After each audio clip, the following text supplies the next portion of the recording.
आप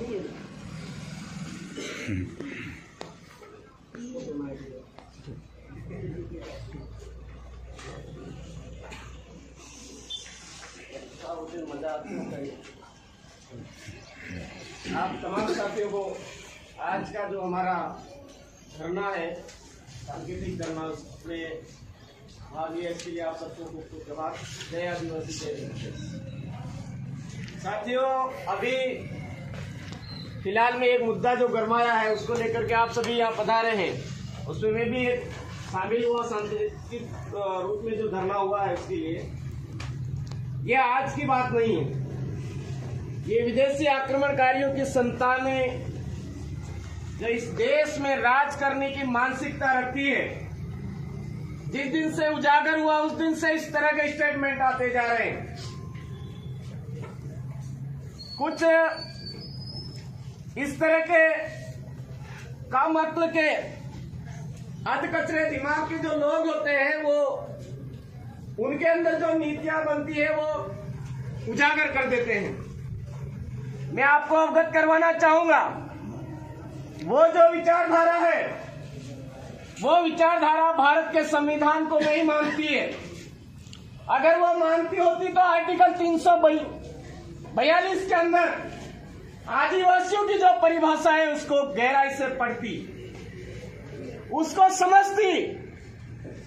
भारत के जो सुप्रीम कोर्ट है, सुप्रीम कोर्ट द्वारा 5 जनवरी 2011 का जो फैसला आया हुआ है, केस नंबर 10,367 का जो फैसला आया है, उसको पढ़ करके वो बात करते इस देश की बोली, भाषा, संस्कृति, रीति रिवाज, परंपरा, उसकी पूजा पद्धति के आधार पर उसको जब पहचान मिली हुई है, उसको हिंदू समाज के नाम से नहीं बोलते, हिंदू धर्म के नाम से नहीं बोलते।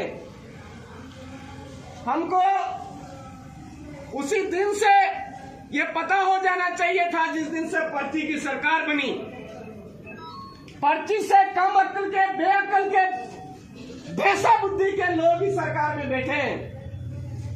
अगर वो भैंसा बुद्धि के लोग नहीं होते तो शेड्यूल एरिया के अंदर प्राइमरी एजुकेशन हमारा गड़बड़ा चुका है, क्वालिटी एजुकेशन नहीं मिल रहा है, उसके ऊपर बात करते। आज शिक्षक को शिक्षक ही रहने दिया जा रहा है, उसके ऊपर अनावश्यक भार थोप करके शिक्षा व्यवस्था को गड़बड़ाया जा रहा है, उस पर बात करते। कॉलेज शिक्षा को मजबूती देने के लिए प्रोफेसर के पद खाली है, भवन हमारे नहीं बने हुए हैं, उस पर बात करते। लेकिन उनके अंदर वो बुद्धि ही नहीं है। पर्ची के माध्यम से वो सरकार में आ चुके हैं, पर्ची की सरकार के माध्यम से आए हैं, वो जाहिर कर रहे हैं, उनकी गलती नहीं है भाई। वो आज हमको समझने की जरूरत है कि आज इस शेड्यूल एरिया के अंदर इस प्रतापगढ़ जिले की बात करें तो सबसे निचले पायदान पर शिक्षा के मामले में आ रहा है। उसके बारे में कभी स्टेटमेंट नहीं देते वो लोग, क्योंकि उस स्टेटमेंट दे देंगे तो इस राजस्थान की जनता, इस जिले की जनता, इस शेड्यूल एरिया की जनता जाग जाएगी और टीचरों की मांग करेगी।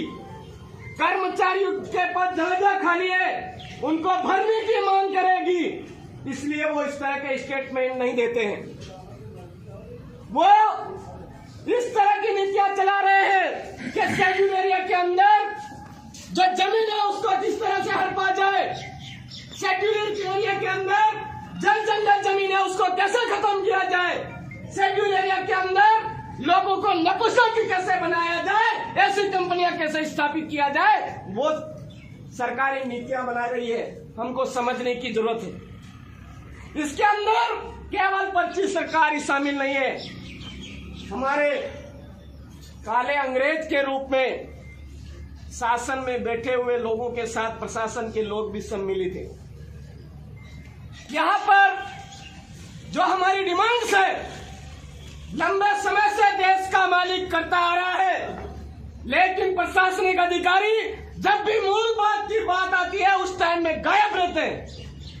किसी भी अधिकारी ऑफिस में हम ज्ञापन लेकर के जाते हैं देश के मालिकों की मूल समस्या को लेकर के जाते हैं, उस दिन अधिकारी गायब रहते हैं। ये कोई आज नई बात नहीं है। यहाँ पर आज एसडीएम कार्यालय में जाकर के हम खड़े रहते हैं, तहसील कार्यालय में जाकर के खड़े रहते हैं, कलेक्टर कार्यालय में जाकर के खड़े रहते हैं, हमको कहीं पर भी न्याय नहीं मिलता है। आज 5th शेड्यूल की बात करें तो 5th शेड्यूल के क्या प्रावधान है? उस प्रावधानों के विपरीत शेड्यूल एरिया की जमीनों को हड़पा जा रहा है, शेड्यूल एरिया की शिक्षा व्यवस्था को खत्म किया जा रहा है, शेड्यूल एरिया के जल जंगल जमीन को खत्म किया जा रहा है। उस पर ये नेता लोग, 25 सरकार वाले लोग बात नहीं करते हैं। मेरे भाइयों, इस इलाके के अंदर हमको पानी की जरूरत है, इस पर बात नहीं करते हैं। इस इलाके के लोगों को रोजगार की जरूरत है, यहाँ पर हजारों के रूप में पलायन हो रहा है, उसके ऊपर बात नहीं करते हैं। हम सबको समझने की जरूरत है, यहाँ की डीएलसी, जमीनों की डीएलसी कम होनी चाहिए, ज्यादा होनी चाहिए। वो फैसला ग्राम सभाओं को लेने का अधिकार है, लेकिन ग्राम सभाओं को अवगत नहीं करवाया जा रहा है, आमजन को जागरूक नहीं किया जा रहा है, और कलेक्ट्री के अंदर बंद कमरों में मीटिंगें करके उनकी मन मर्जी से वो लेकर के चले जा रहे हैं। तो हम सबको ये समझने की जरूरत है मेरे साथियों, ये पार्टी की सरकार हमको आज बाप पूछ रही है, हमको जरूरत है इनके भी बाप पूछने की जरूरत है। हमारा डीएनए इस देश के मूल बीज का है, वो हम तो जानते हैं। तुम बेअक्ल के जाहिल लोग हमसे पूछने का अधिकार नहीं रखते हो, हम पूछने का अधिकार रखते हैं, क्योंकि देश के मालिक हम हैं।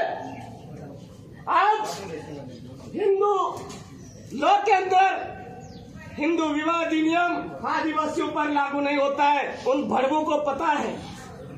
हिंदू उत्तराधिकार अधिनियम उनके ऊपर लागू नहीं होता है, उन भड़वों को पता है। 2013 के अंदर 7वीं कक्षा की किताब पेज नंबर 12 सामाजिक विज्ञान के अंदर उनकी सरकार ने खुद लिखा है कि आदिवासी प्रकृति पूजक है, आदिवासी प्रकृति पूजक है, यह उन्होंने खुद लिखा है। और आज स्टेटमेंट दे रहे आदिवासी हिंदू समाज का एक अभिन्न अंग है। अरे हम नहीं चाहते तुम भिखारियों के औलाद बनना, जबरदस्ती हमको भिखारियों की औलाद क्यों बनाते हो? आदिवासियों का हिंदू धर्म से कोई लेना देना नहीं है, मुस्लिम से कोई लेना देना नहीं है, ईसाई से कोई लेना देना नहीं है, इन धार्मिक पाखंडवादी धर्म जतनों के से हमारा कोई लेना देना है नहीं है। हम इस देश के मूल मालिक है, चांद सूरज पानी पवन झाड़ बीज माई बाप पूर्वज के अन्न जल को पूजने वाले लोग हैं। हम पर्यावरण संतुलन को बना करके रखने वाले लोग हैं, पर्यावरण प्रेमी है, प्रकृति पूजक है। उसके बावजूद भी गेरे गेरे नत्थु गेरे लोग आकर के कभी बोल के चले जाते हैं वनवासी है, हिजड़े चमन के लोग आकर के बोल कर चले जाते हैं कि ये तो जातिवादी लोग हैं। उनकी जो लैंग्वेज है वो हम सबको समझने की जरूरत है। जब वो खुद इलेक्शन लड़ते हैं, उनके फॉर्म में भरते हैं, वो हिंदू नहीं है, और आज वो हमको जबरदस्ती कह रहे हैं कि ये आदिवासी हिंदू है, ये है वो है, अभिन्न अंग है। तो ऐसे दोगले नेताओं के, अधिकतर दिमाग के नेताओं को राजस्थान का शिक्षा मंत्री पद के ऊपर नहीं है, वहां की जो विधानसभा है उस विधानसभा के अंदर कचरा निकालने के लिए ऐसे आदमी को रखने की जरूरत है। ये हम यहां से मांग करते हैं। आज आदिवासी समुदाय का यह सांकेतिक धरना इस जिला कलेक्टर कार्यालय में हमने दिया है। अगर समय रहते जो पट्टी सरकार के मुख्यमंत्री महोदय हैं वो उनको पद से नहीं हटाते हैं तो आने वाले समय में उग्र आंदोलन होगा, जिसका कोई भी नुकसान होता है उसकी समस्त जिम्मेदारी शासन की भी रहेगी और प्रशासन की भी रहेगी। क्या इस कलेक्टर कार्यालय के आगे खड़े रह करके हम अवगत करवाना चाहते हैं। मैं ज्यादा ना बोलते हुए हमारा आज का जो मूल उद्देश्य है उन मूल उद्देश्यों को लेकर के हम ज्ञापन सौंपेंगे, और यहाँ पर आज हम हमारे यहाँ से वो चाहते हैं तो कुछ ब्लड सैंपल भी भेजेंगे, बाल भी भेजेंगे, नाखून भी भेजेंगे, लेकिन प्रशासन जिम्मेदारी से शासन तक पहुंचा दे, ये हमारा निवेदन है। आप तमाम साथियों ने यह समय दिया, उसके लिए धन्यवाद।